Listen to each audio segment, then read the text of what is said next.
Bismillahirrahmanirrahim. Assalamualaikum warahmatullahi wabarakatuh.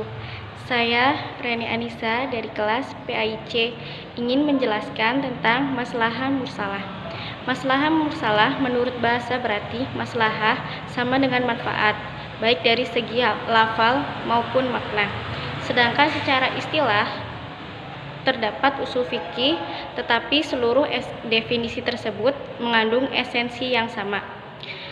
Sedangkan menurut Imam Al-Ghazali mengemukakan bahwa pola prinsipnya maslahah adalah mengambil manfaat dan menolak kemudorotan dalam rangka memelihara tujuan-tujuan syara'.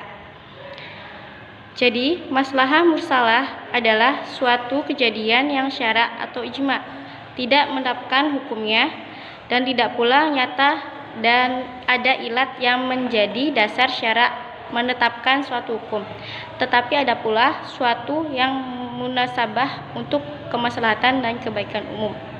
Assalamualaikum warahmatullahi wabarakatuh. Kami dari kelompok 11 atas nama Muhammad Irfan dan Reni Anissa ingin sedikit menambahkan dari paparan yang telah dijelaskan oleh Mbak Reni Anissa. Bahwasanya tadi dijelaskan ada yang namanya maslahah mursalah. Jadi yang namanya maslahah mursalah itu kan sekarang apalagi di dalam masalah ekonomi zaman sekarang banyak sekali kemaslahatannya, apalagi sekarang di zamannya pandemi virus corona. Kita banyak sekali mencari suatu kemaslahatan. Jadi kalau dalam maslahah mursalah itu kan mencari suatu kemaslahatan bisa dijadikan tolak ukur hukum ketika dalam waktu tertentu saja. Contohnya kan, semisal contoh dari maslahah mursalah itu contohnya ketika zaman dahulu, ketika sahabat Abu Bakar ingin mengumpulkan ayat-ayat Al-Quran, terus ingin membukukan mushaf, terus ingin menulis dan menerjemahkan Al-Quran, itu Sayyidina Abu Bakar mengumpulkan tersebut ada suatu kemaslahatan tersendiri. Ingin supaya para sahabat, para tabi'in bisa membaca, terus orang-orang zaman dahulu kan ketika sudah selesai perang, banyak sekali para sahabat yang hafal Quran meninggal gara-gara itu. Oleh karena itu, sahabat Abu Bakar mengumpulkan ayat Al-Quran tersebut, terus membukukan dan menjadikan satu dijilid itu. Akhirnya kan itu merupakan suatu kemaslahatan. Terus ada lagi suatu contoh dalam maslahah mursalah. Contohnya lagi ketika kita berada di tengah lautan.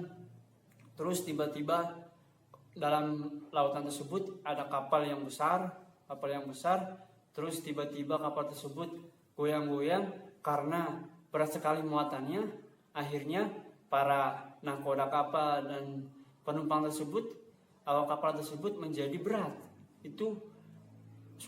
Akhirnya para penumpang pun tersebut merasa kacau dan gelisah. Akhirnya kan dijadikan suatu tendensi, ada suatu barang atau itu benda harus dilemparkan ke tengah lautan.